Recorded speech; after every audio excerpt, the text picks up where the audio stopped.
And now, tonight's presentation from radio's outstanding theater of thrills, Suspense.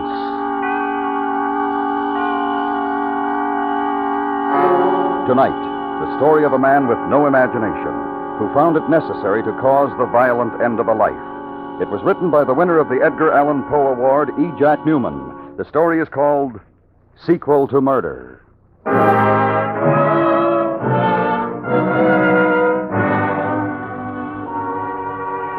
I read. I don't write. I don't have the imagination, they tell me. They've told me. But I'm writing this down, and it doesn't take much imagination, so I guess I might do a fair job at that. Take a day in my office for a starter. Oh, hi, Frank. Up to your neck? No, Mr. Walsh. Oh, good. Here. New writer. Interesting title. Death on My Hands by Blaine Kittredge. Good title. New boy. Like to have you read it and see what you think for our Red Barrier series. Okay, I'll get at it as soon as I can, Mr. Walsh. What did you think? Well, I only read the first 10 pages, Frank. Look fine. But I'm going to leave the decision up to you. If you think this Kittredge has got anything, we'll put him in this month's listings. Oh, it's 11:35. Lunch? I'd better not, Mr. Walsh. Well, okay, Frank. I don't want to interfere with any business you've got to take care of. Sorry, Mr. Walsh. It's okay, Frank. I won't press you. Maybe tomorrow, huh? Yeah, fine, sir. It's just that I have so much work here.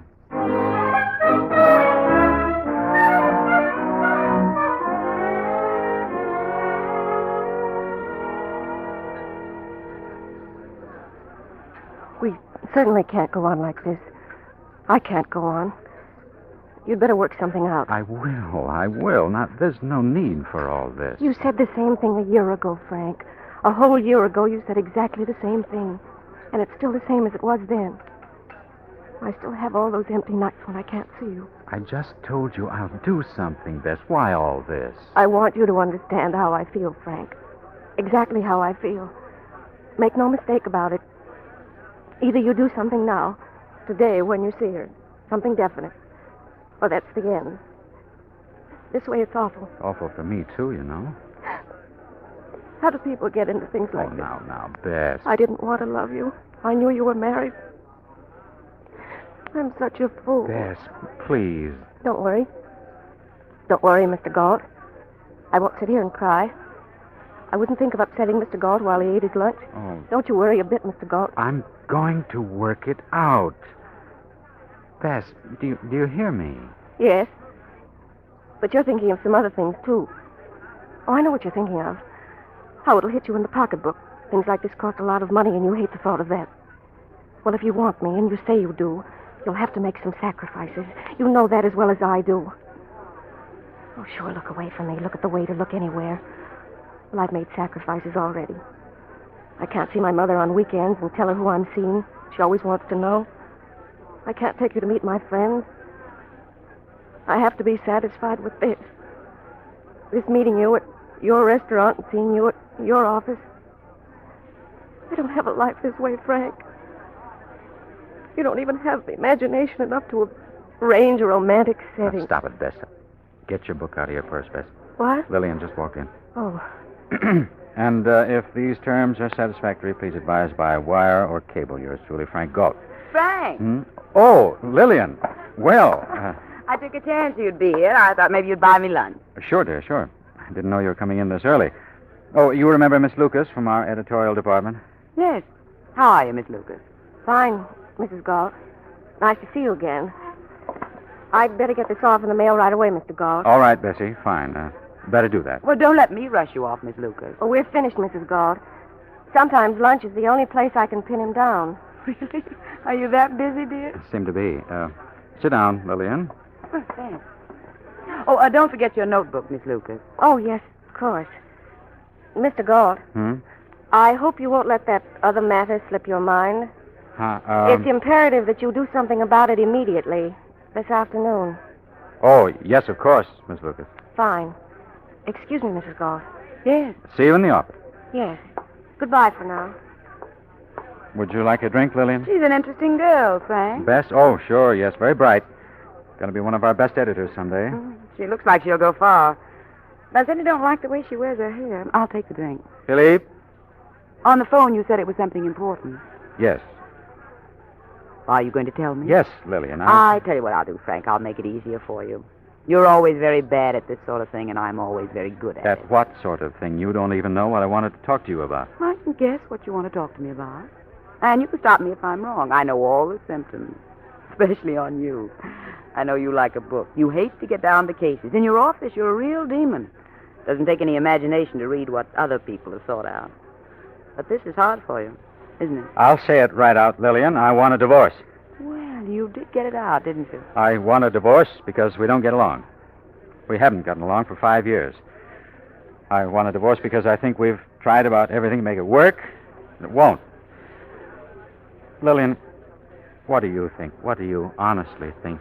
Well, I think a divorce is a swell idea, Frank. Let's get one. Huh? Well, everything you've said is true. We're Castinko. There's no denying it. We can't live together, can we? No, we can't. You surprise me. Do what? How? Well, this isn't exactly the most pleasant thing for two people to discuss or start to plan for. Matter of fact, it's a tragedy and a sin. Both of us had such high hopes when we started out. I think we both honestly tried to do everything we can to make it work. Now, coming to this, we're admitting we failed. Well, that's one way to look at it, Frank. Very, very humane. But we're only human beings, aren't we? And we're two very nice people, aren't we? And it's too bad that these things happen in life, don't they? Yes, they do. I'm sorry. You wanted to say something like that to me, didn't you? Yes? Good boy, Frank. So, what do we do first? Well, I suppose we get in touch with Dutch and have him advise us on the legal procedures. No, I suppose we do. Way easier than you thought it would be, isn't it? I think you're being very understanding about the whole thing, Lillian. But then there's really no need for bitterness, is there? I'm glad you feel that way, Frank. Here, What's this? a few notes I made on how it'll be done. I've been thinking about it, too. I hope you won't find the financial strain too great. Lillian, this is absurd. $2,500 a month, the house, both cars, and 30% of the stocks they issue you annually. I think it's wonderful. That's why I agree with you about the divorce. This will make it easier for me to admit my defeat. You want to wreck me completely, don't you, Lillian? No, dear, not completely. Well, I can't stand still for this, Lillian. Frank, dear. You didn't think you could have it for nothing, did you? Or do you have such a little amount of imagination? Who helped you work this out? Some shyster? I did it all by myself, dear. All by myself. Just the way you managed to wreck us, all by yourself. I don't want that drink anyhow. I have some shopping to do, and I'm going to meet some people for dinner later on. I suppose you're going to Dutch and talk to him about this. Take that along. And tell him that it's the only way I'll consider divorcing you. Just that way. No other. Lillian, I'll be reasonable, but this No thing... other way, dear. Those are my terms. Bye-bye. Dear.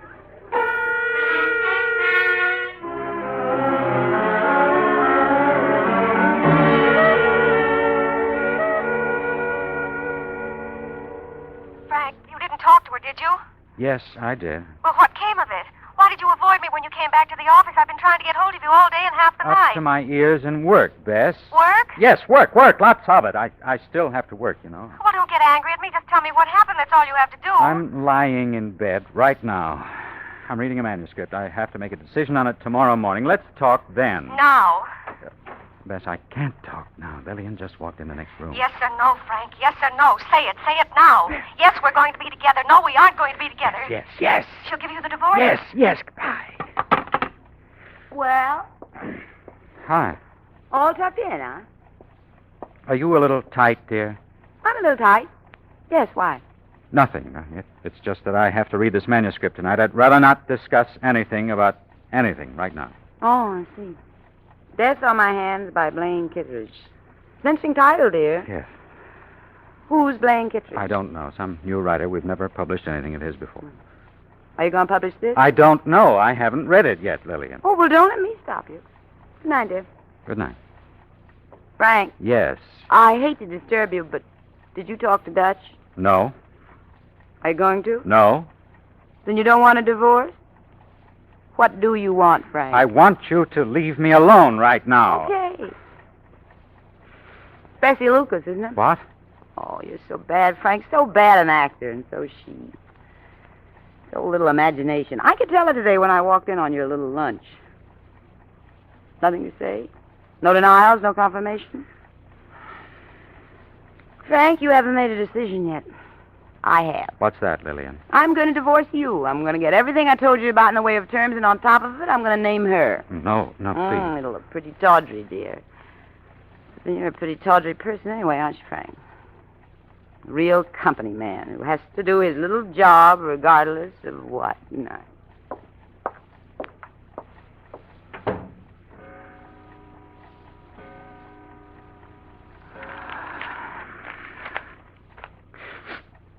Death on my hands by Blaine Kittredge. Murder is the swiftest, surest, most untraceable crime, and the one that holds the promise of absolute success above all others. It requires two participants, the killer and the victim.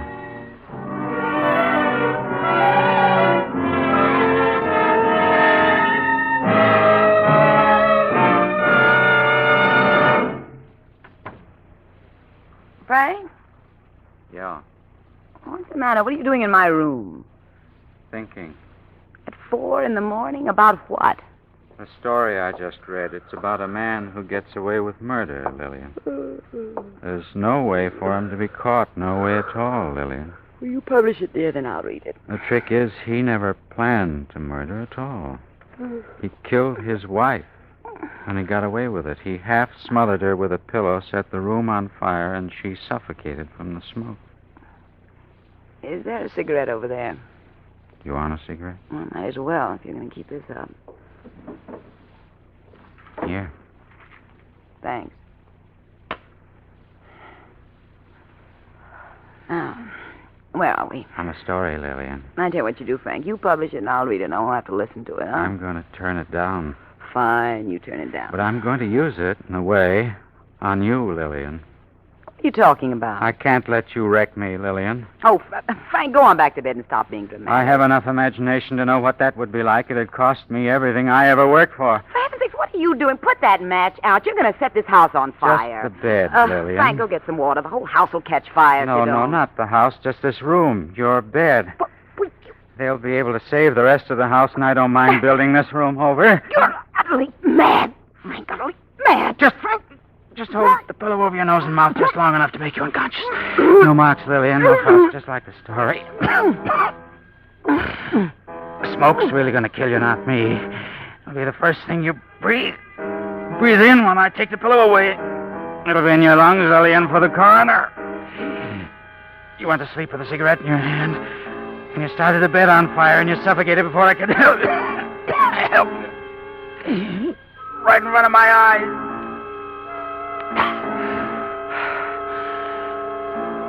All right, Lillian, you can breathe now.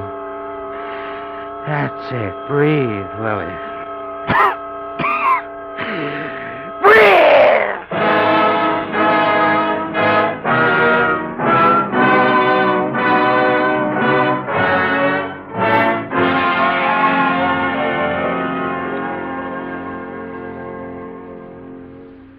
Glad to see you back on the job, Frank. Thank you, Mr. Walsh. Did you get any rest? Well, I guess you didn't after all that happened. We all feel pretty badly about Mrs. Galt's death. Yes, I know. Tragic thing. Those accidents just happen and there's nothing to be done about them. Well, I won't take up any more of your time saying awkward things, Frank. I know what you've been through. All of us do. But I have a suggestion. Yes? Pile in and work. Work will help a lot, Frank. I intended to, Mr. Walsh. Ah, good boy. Lunch? Fine. I'll see you about 2, huh? Right. Excuse me, Mr. Oh, Walsh. hello, Miss Lucas. Did I interrupt anything? No, just leave it. Oh.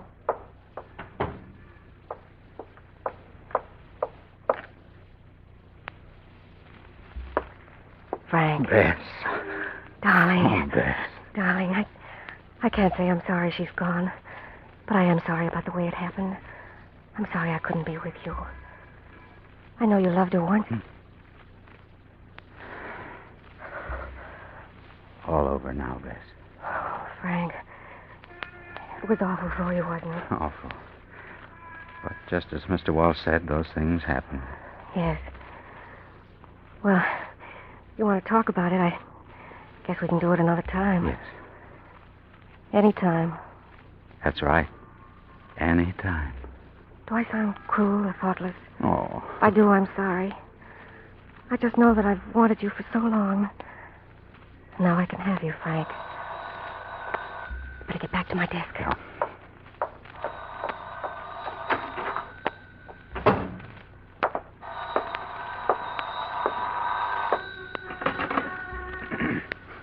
Hello? Mr. Galt? That's right. Blaine Kittredge, Mr. Galt. I've been trying to get you for a week. Oh, I've been out of town. My wife. Yes, I read about it in the papers. My sympathy, Mr. Galt. Thank you. Mr. Kittredge, I'm sorry, but I don't seem to place you at the moment. Oh, we've never met. But just before you went away, I sent you a story called Death on My Hands. Huh? Mr. Galt? Yes. You remember now? You rejected that one, Mr. Galt, but I've written another one. Well, fine. Fine, Mr. Kittredge. Send it in. I'll be glad to read it. It's sort of a sequel to the other story, Mr. Galt. In the first one, I told you how a man got away with a murder. In this one, I tell you how he gets caught. Mr. Galt? Yes? I'll bring it in myself. Huh?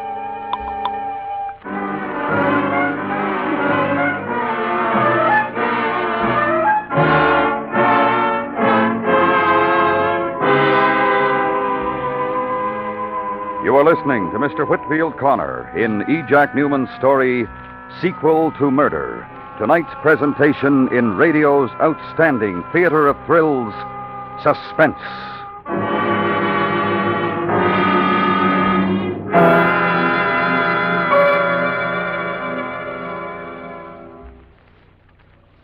For full understanding of our changing land, to know more about the opportunities all can enjoy as America continues to prosper, send for the free booklet titled The Future of America. Write to Box 1776, Grand Central Station, New York 17, and your copy will be sent to you by early return mail. The address again is Box 1776, Grand Central Station, New York City 17. For confidence, for security in your great future, send for this booklet today. And now we bring back to our Hollywood soundstage Mr. Whitfield Connor in Elliot Lewis's production of Sequel to Murder, a tale well calculated to keep you in suspense.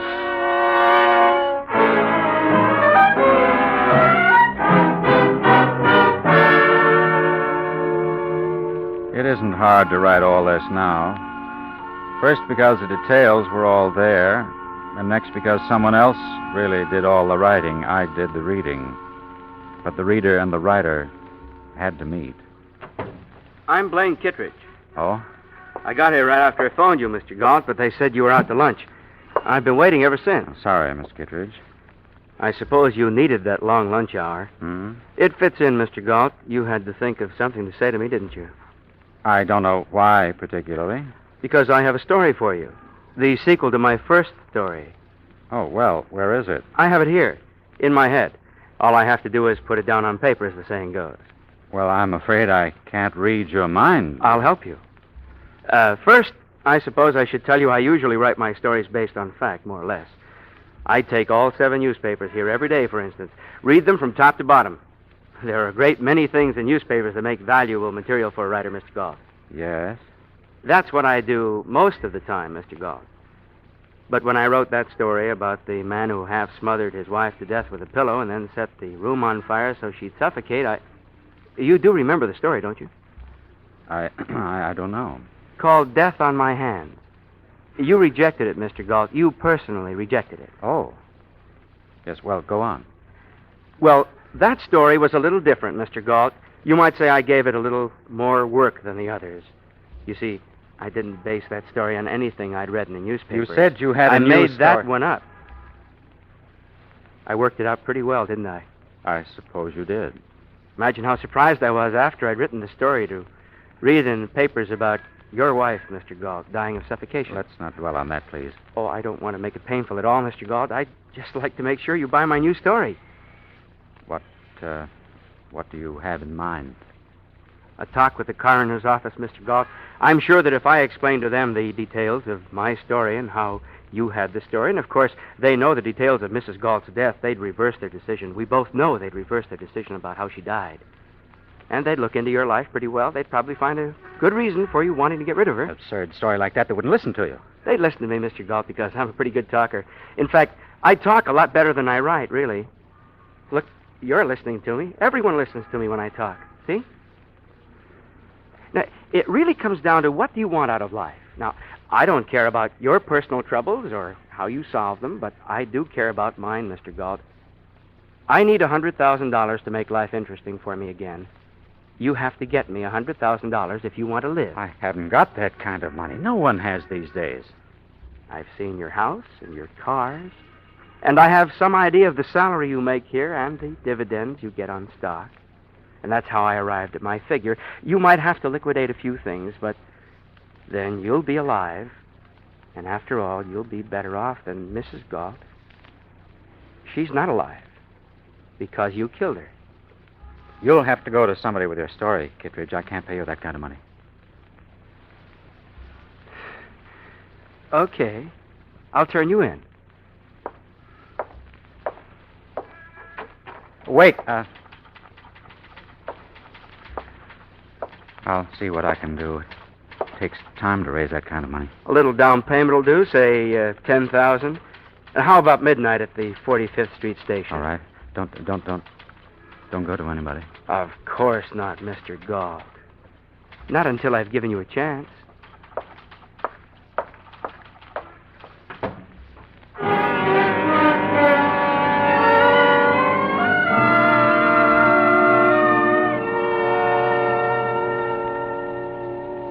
Frank? Huh? What is it, Frank? Been sitting there looking out the window almost ever since you got here. You haven't touched your drink. Oh, I'm sorry. Is there something wrong with it? No, it's fine. Frank? What? For heaven's sake, Frank, this is supposed to be some sort of happy occasion. Are you tired or sick or something? What is it? Bess, I guess I'm just tired. Frank, who's Blaine Kittredge? Blaine Kittredge? Yes. A writer. Why? Well, he came into the editorial department today, just meeting some of the editors. I noticed he met you, too. He went to your office, didn't he? Yeah. I didn't like him, Frank. Is he a friend of yours? No, just someone I know. What is it? What, Frank? Tell me. Kittredge can ruin me, Bessie. He can ruin us. What? Bessie, the whole... Well, he wrote a story that I rejected, the story about a murder. The circumstances in the story, the murder and all, well, they're pretty close to the circumstances of Lillian's death. What? Don't you see, Bess, he has a good weapon, and he told me he means to use it today. Oh, Frank, Lillian's death was accidental. Of course it was accidental, Bess, but his story could make it look deliberate. What do you mean? Could make it look as though I had something to do with the death.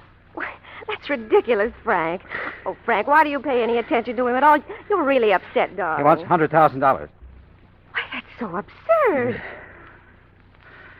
Or is it? Frank, What? you're actually thinking of giving it to him, aren't you? Well, Bess, the way he presented it, I haven't got a chance. He could make the worst kind of trouble for me. Frank, is it the way he presented it or the way it happened? Frank, Lillian died accidentally, didn't she? Frank? I did it for us, Bess, for us. It was the only way out. She wanted to ruin us completely so that nothing would have meant anything. Bess. I just wanted you. Look, Bess, look at me. You'll think of it differently in a while, and you'll know it was all I could do. I didn't mean ever to tell you, but remember, it was for us. Don't touch me. Don't ever touch me again. Bess.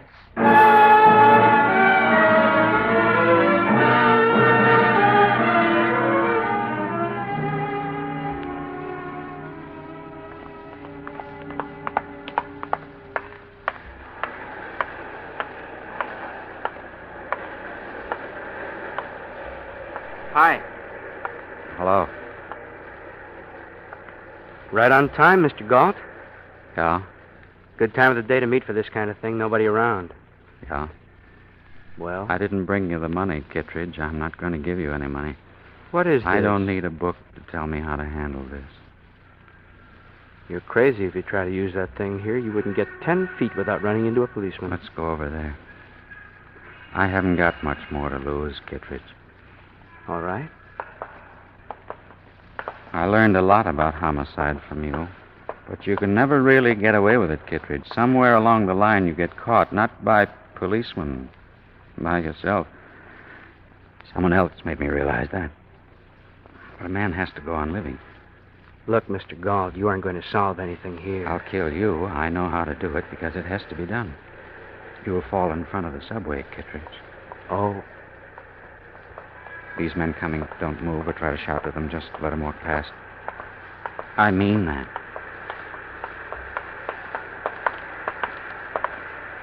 Mr. Galt, Oh, yes? better give us the gun, Mr. Galt. Police officers. Count of 3. 1, 2, here.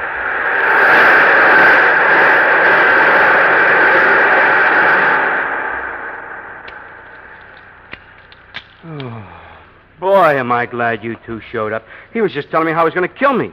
What's your name? Kittredge, Blaine Kittredge. I called earlier.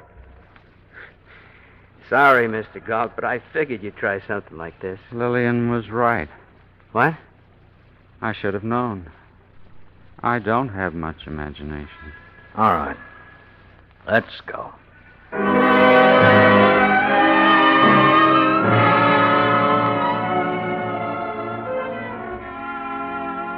No reprieve. I didn't think there'd be one anyhow. Don't care about that part of it. I do care that Bess never came to the trial. But I would have seen that. I would have known she'd take it that way if I'd had any imagination.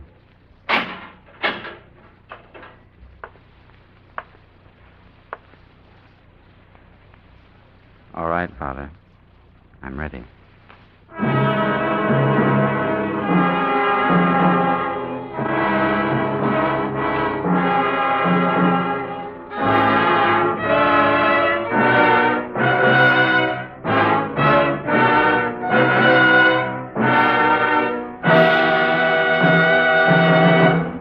Suspense, in which Whitfield Connor was starred in Sequel to Murder.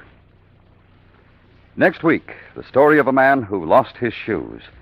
And when you're suspected of murder and you've got to run for your life and the temperature is in the 90s, why, then you're correct in saying it's too hot to live. That's next week on Suspense.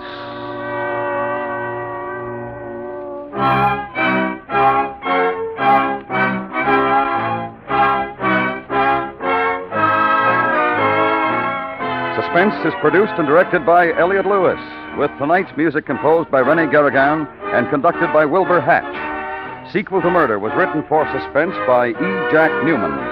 In tonight's story, Whitfield Connor was heard as Galt, Charlotte Lawrence as Bess, Betty Lou Gerson as Lillian, Joe Kearns as Walsh, and Jack Crucian as Kittredge.